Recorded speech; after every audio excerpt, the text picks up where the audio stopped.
Hello students, today we discuss equation of the plane passing through the three non-collinear points. इससे पहले मैं एक बार आपको रिमाइंड करवा दूं कि हमने क्या पढ़ा था. Equation of the plane passing through a equation normal form of a plane. Equation of a normal form. Equation of a normal form. Normal form का क्या इक्वेशन थी उसकी? r vector r dot n cap is equal to d. क्या होता था इसमें? n is a normal vector, उसका unit vector n cap हो गया, एंड d क्या था? d is the distance of the plane from the origin. ये था. इसकी हमने वो दूसरी कौन सी फॉर्म पढ़ी थी? a lx plus my plus nz minus d is equal to 0. ये इसकी क्या थी? ये वेक्टर फॉर्म थी, ये कार्टेशियन फॉर्म थी. ठीक है, ये पड़ी हुई है. इसको ax प्लस by प्लस ये एलएमएन क्या है? डायरेक्शन रेशियोज किसके? नॉर्मल वेक्टर के. और d फिर वही डिस्टेंस है ना. अगर आपने ये लिखना है तो यहाँ इसको ऐसे भी लिख सकते थे, r vector dot n vector is equal to d, लेकिन इसमें d डिस्टेंस नहीं होता. तो ये कैसे लिखोगे? उसमें ax plus by plus cz minus d is equal to 0 है ना. ये था equation of the normal form. उसके बाद हमने पढ़ी थी equation of the plane perpendicular to the given vector and passing through a point है ना. उसमें क्या पढ़ा था हमने? We have read there. उसकी इक्वेशन क्या होती है? r vector minus a vector into n normal vector is equal to 0. ये उसकी क्या पढ़ी थी हमने? Vector equation. और उसकी कार्टेशियन फॉर्म क्या आई थी? a x minus x1 plus b y minus y1 plus c z minus z1 is equal to 0. ये आई थी उसकी Cartesian form. x1 y1 z1 क्या है? यहां से प्लेन पास होता है, ये पॉइंट था, यहां से पास होता था. और ये abc क्या है? यहां पे ये नॉर्मल वेक्टर है, उसके डायरेक्शन रेशियोज है. नॉर्मल वेक्टर के क्या है? डायरेक्शन रेशियोज थे. ठीक है, ये था. अब हमने पढ़ना है equation of the plane passing through the three non collinear points है ना. तो एनसीईआरटी में बहुत अच्छा दे रखा है जो फिगर बना के है ना, लेकिन 3D वाली फिगर होती है, थोड़ा समझ नहीं होती है ना. तो वो मैं कैसे समझाऊंगा? मान लो यहाँ पे एक मेरे पास ये प्लेन है, here I am having one plane है ना. ये प्लेन है यहाँ पे, और इसके ऊपर थ्री नॉन कोलिनियर पॉइंट्स हैं. एक ये पॉइंट है, एक यहाँ पे ये पॉइंट है, इसको थोड़ा आगे पीछे कर लो, ये हो गया, और एक ये पॉइंट हो गया. ये थ्री नॉन कोलिनियर पॉइंट्स हो गए है ना. ये प्लेन है, इनसे प्लेन पास होता है. थ्री नॉन कोलिनियर पॉइंट्स मतलब एक लाइन में तीन पॉइंट्स नहीं है. ठीक है, वहां से प्लेन क्या होता है? पास. अब मैं इस प्लेन को ऐसे बना दूंगा, यहाँ पे लेट अस सपोज ऐसे बना दिया. सपोज ये एक प्लेन है, this is one plane, this is one plane, और here is one point A point. यहां पे मैंने एक पॉइंट क्या ले लिया? B point. और यहां पे मैंने क्या ले लिया? C point. ठीक है, देखो कुछ भी नहीं है इसमें, बहुत आसान है.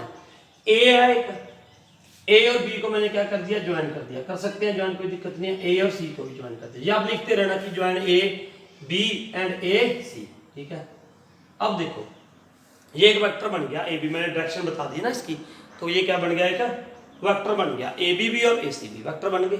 अब मैंने ए जो पॉइंट है, एक्चुअल में जो ए पॉइंट है, इसका शॉर्ट नेम दे दिया मैंने ए वेक्टर. क्या ले लिया? A vector. इसको क्या ले दिया? B vector. इसका क्या नाम रख दिया? C vector. A B and C vector बना दिया इसको ना. ए जो है, ए जो पोजीशन, देखो ए एक्चुअल में एक पॉइंट है. ए के कोऑर्डिनेट्स मैंने क्या माने? यहाँ पे समझ लो थोड़ा, आप ऐसे ही लिखोगे ए के x1 y1 z1 है ना. फिर position vector of O A, position vector, क्योंकि इसकी ना बाद में कार्टेशियन के वक्त जरूरत पड़ेगी. तो पोजीशन वेक्टर ऑफ ओ ए क्या होगा? ए के कोऑर्डिनेट्स ये हैं, तो यहाँ पे ये क्या हो जाएगा?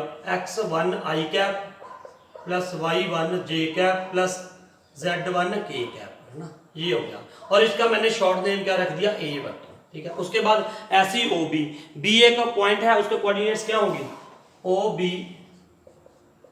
तो ये क्या हो गया? x2 i cap plus y2 j cap plus z2 k cap is equal to, इसका नाम क्या रख दिया? शॉर्ट नेम वैसे मैंने रख दिया बी वेक्टर. ठीक है, ये वेक्टर हो गया ना. एक पोजीशन वेक्टर वेक्टर ही होता है, उसका वेक्टर को हम शॉर्ट नेम भी देते हैं ना, लेंथ. तो वो क्या बन गया, बी बना दिया मैंने। ऐसे ही ए सी वेक्टर ओ सी क्या होगा, यहाँ पे मान लो ये जो बनाते हैं ना हम एक्स एक्सिस वाई एक्सिस, ऐसे तो बनाओगे है ना, ये कहीं पे भी पड़ी है ऐसे, ठीक है। तो ये प्लेन कहीं पे भी पड़ा है ऐसे, कहीं पे भी हो सकता है, ये इधर भी हो सकता है। ये तो मैंने वैसे बना दिया कि यहाँ पे एक्स वाई जेड एक्स है, ठीक है, लेकिन हमें मेंशन मैंने नहीं किया, ठीक है। तो अब क्या हो गया, ये स्पेस में पड़ा है यार, ऐसे ऐसे पड़ा है, ऐसे ऐसे कह रहा हूँ, ऐसे पड़ा है ये, ठीक है, ऐसे। तो व्हाट इज देयर नाउ, अब ऐसे ही उसी का क्या हो जाएगा, x3 I cap plus y3 J cap plus z3 K cap is equal to C vector. ये हो गया, ये इसके क्या हो गए, पोजीशन वेक्टर हो गए, और मैंने इसका शॉर्ट नेम ले दिया ए बी एंड सी। अब देखो ध्यान से, अब ध्यान से देखो, अगर मैं यहां पे ए बी वेक्टर निकाला, पहले मैंने A B vector, A B vector कैसे निकालते हैं ये आपको पता ही है यार, position vector of B, position vector of B minus position vector of A, है ना। मैं सीधा लिख रहा हूं, चलो A B vector is equal to position vector of B क्या है, बी, तो यहां पे क्या आ गया, बी माइनस ए वेक्टर, ये आ गया। उसके बाद ऐसी ए सी निकाला, तो ए सी वेक्टर क्या हो जाएगा, ए सी वेक्टर क्या हो जाएगा, C vector minus A vector, ये हो गया। ए बी वेक्टर क्या हो गया, बी माइनस ए सी क्या हो गया, सी माइनस ए, ठीक है, नो प्रॉब्लम। अब देखो, अब ये हो, अगर मैं यहां पे ये करूं ए बी क्रॉस ए सी, तो ये क्या होगा, A B cross A C, A B कितना है, B minus A, cross A C कितना है, सी माइनस ए, ये हो गया। अब ये जो क्रॉस ये आएगा, इसका रिजल्ट जो आया वो क्या होगा, जब हमने पढ़ा था क्रॉस प्रोडक्ट में, है ना, ये वेक्टर ए है, ये वेक्टर बी है, इसके बीच में एंगल थीटा है, तो जो ये ए क्रॉस बी आता है वो यहाँ पे क्या होता है, एक नॉर्मल वेक्टर, ये क्या होता है, नॉर्मल वेक्टर। जो इसका रिजल्ट आएगा वो क्या होता है, नॉर्मल वेक्टर, वो इसके ऊपर, दोनों के ऊपर क्या होता है, परपेंडिकुलर। ये आपने वेक्टर अलजेब्रा में अच्छे से पढ़ रखा है, ठीक है। तो अब ये जो देखो, अगर नहीं भी पढ़ रखा है तो कोई बात नहीं, आप अब सुन लो। तो यहाँ पे जो इसका क्रॉस प्रोडक्ट होगा, वो जो रिजल्ट आएगा वो क्या आएगा, यहाँ पे एक नॉर्मल वेक्टर का काम करता है, क्या करता है, नॉर्मल वेक्टर का, और वो इन दोनों के ऊपर क्या होता है, परपेंडिकुलर होता है। तो वो एन क्या आएगा, एक नॉर्मल वेक्टर आ गया। मतलब जो इनका रिजल्ट आएगा ए बी और ए सी का क्या आएगा, क्रॉस प्रोडक्ट, है ना, क्या, क्रॉस प्रोडक्ट। जब इनकी क्रॉस प्रोडक्ट होगी, वो जो रिजल्ट आता है वो क्या होता है, इसके ऊपर परपेंडिकुलर आएगा, इसके ऊपर क्या आएगा, परपेंडिकुलर आएगा, है ना। ये कहीं ना कहीं उससे रिलेटेड है, स्क्रू रूल से, है ना। अब मैं वो नहीं बात करूंगा, क्योंकि वो अगर आपने देखना है स्क्रू रूल वाला तो पहले वाली वीडियोस देखो, है ना। बस आपने यहाँ पे ये याद रखना है, ए बी क्रॉस ए सी, जो इसका रिजल्ट आता है वो क्या बन जाएगा, एक नॉर्मल वेक्टर, दोनों के ऊपर क्या होगा, परपेंडिकुलर होगा। इस बात का आपने ध्यान रखना है, ठीक है। तो मुझे यहाँ पे मैंने ए बी क्रॉस ए सी जो किया वो क्या होता है, ये बात याद रखो, ए बी क्रॉस ए सी का मतलब क्या है, कोई भी हो तो वो जो रिजल्ट आता है वो इसके ऊपर नॉर्मल वेक्टर आता है। नॉर्मल वेक्टर का मतलब वो वेक्टर इसके ऊपर क्या होता है, परपेंडिकुलर होता है, ठीक है। अब मैं अगर आपको सिंपल सी बात कहूं कि यार मुझे इक्वेशन ऑफ दिस प्लेन मैं ऐसे बना सकता हूं, कैसे, इक्वेशन ऑफ द प्लेन, ये वेक्टर ना है नॉर्मल वेक्टर, ये इसके ऊपर क्या हो गया, परपेंडिकुलर हो गया, ये ऊपर जा रहा है ऐसे, ऊपर कहीं पे भी जा सकता है ऐसे, है ना, कि ये इसके ऊपर क्या है, परपेंडिकुलर है, and this plane is passing through the point A, passing through the point A. ये मैंने इक्वेशन पढ़ी है, उसकी इक्वेशन क्या पढ़ी थी, R vector minus A vector dot N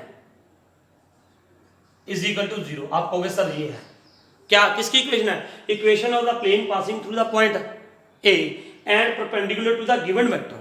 ये तो हमने पढ़ी है पहले, है ना, इससे पहले। तो वो क्या हो गया, ये नॉर्मल वेक्टर हो गया, ये पॉइंट ए हो गया, तो मैंने क्या इक्वेशन लिख दी, R minus A dot N. Actually में वो इसकी इक्वेशन होगी। अब क्या करोगे, इसमें सिर्फ वैल्यूज पुट कर देनी है।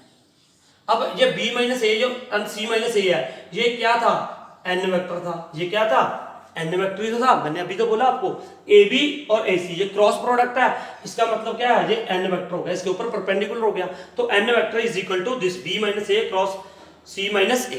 तो अब इसमें ये वैल्यूज पुट कर दो, तो ये क्या बन जाएगा, आर माइनस ए वेक्टर, ठीक है, R minus A vector dot ये ब्रैकेट में लिख रहा हूं मैं एन वेक्टर। एन वेक्टर क्या है, B vector minus A vector cross C vector minus A vector, ठीक है, इज इक्वल टू 0। तो ये आ गया यहाँ पे, ये ब्रैकेट में डाल दो। यही इक्वेशन दे रखी है, देखो एनसीईआरटी में यही इक्वेशन दे रखी है 483 पेज पे लास्ट पे, r minus A dot B minus A cross C minus A. अब एक और बात बताता हूँ आपको, अगर ये एक बार कर लोगे ना, थोड़ा सा आपको डेरिवेशन कर लोगे तो याद करने में आसानी हो जाती है, और कुछ नहीं है ना, और कुछ भी नहीं है यार, वेरी सिंपल इट इज, ठीक है। तो ये कौन सी इक्वेशन होगी, this is the equation of the plane passing through the 3 non collinear points. अब इसमें जो ए बी सी क्या है, सिर्फ आपने ये याद रखना है, आर तो एक जनरल वेक्टर है, और ए बी सी क्या है, A is the position vector of point A, B is the position vector of point B, C is the position vector of C, sorry हाँ सी स्मॉल सी लिया ना मैं, C is the position vector of C, ठीक है। अब अगर इससे मैंने क्या बनानी है, ये तो हो गया, ये तो इसकी क्या होगी, vector form, this is it's vector form. अब मैंने आपको कहा यार इसकी वो बनाओ, क्या बनाओ, कार्टेशियन फॉर्म बनाओ। तो वो कैसे बनाएंगे, देखो इधर आसानी से, देखो ये पता लग गया आपको, कुछ नहीं करना हमने, यहाँ पे अब वैल्यूज पुट कर देनी है। ये फॉर्म आई थी, देखो ध्यान से, ये मैंने लिखा हुआ है सब कुछ, है ना, ये ए इसके इक्वल है, बी इसके इक्वल है, ये सिर्फ आपने वैल्यूज इसमें पुट करनी है। सिर्फ देखो क्या करोगे आप, आर वेक्टर का मैंने नहीं लिखा, आर वेक्टर क्या होता है, आर वेक्टर जनरल वेक्टर, उसको क्या लेते हैं, एक्स आई कैप प्लस वाई जे कैप प्लस जेड के कैप।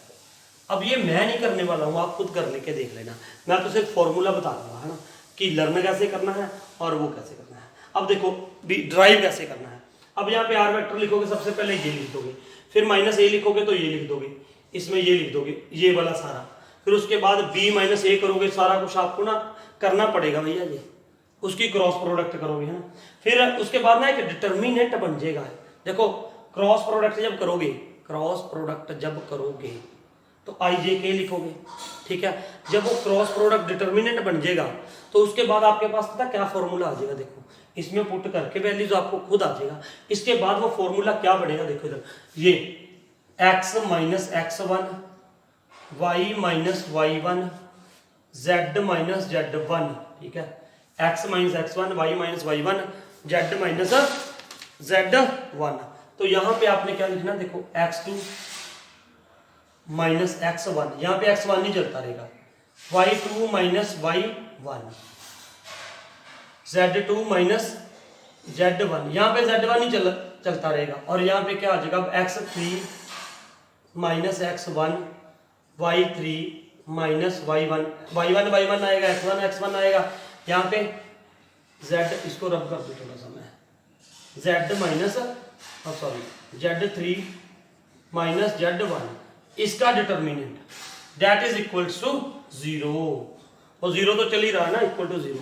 ये क्या होगी, equation of the plane passing through the, equation of the plane passing through the 3 non collinear points. अब यहाँ पे ये x1 y1 z1 क्या है, अरे भैया x1 y1 z1 क्या थे, इसके कोऑर्डिनेट्स मैंने लिखा था, a के coordinates x1 y1 z1, b के कोऑर्डिनेट्स क्या लिखे थे, b के कोऑर्डिनेट्स x2, y2, z2, और c के कोऑर्डिनेट्स x3, y3, z3।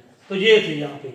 अब यहाँ पे ये थोड़ी आसान हो जाती है, जब भी हमें निकालनी होगी कि find the equation of the plane passing through the 3 non collinear points, तो मोस्टली हम बच्चे ये लगाते हैं। इसको देखो कैसे याद करना है, x minus x1 y minus y1 z minus z1 first row होगी, उसके बाद सेकंड रो में यहाँ पे x1 चलेगा, y1 चलेगा, z1 चलेगा। याद करने का तरीका बता रहा हूँ, x2 माइनस x1 यहाँ पे x2 x3 y2 y3 z2 z3, है ना। ये इक्वेशन होगी जी किसकी, equation of the plane passing through the 3 non collinear points.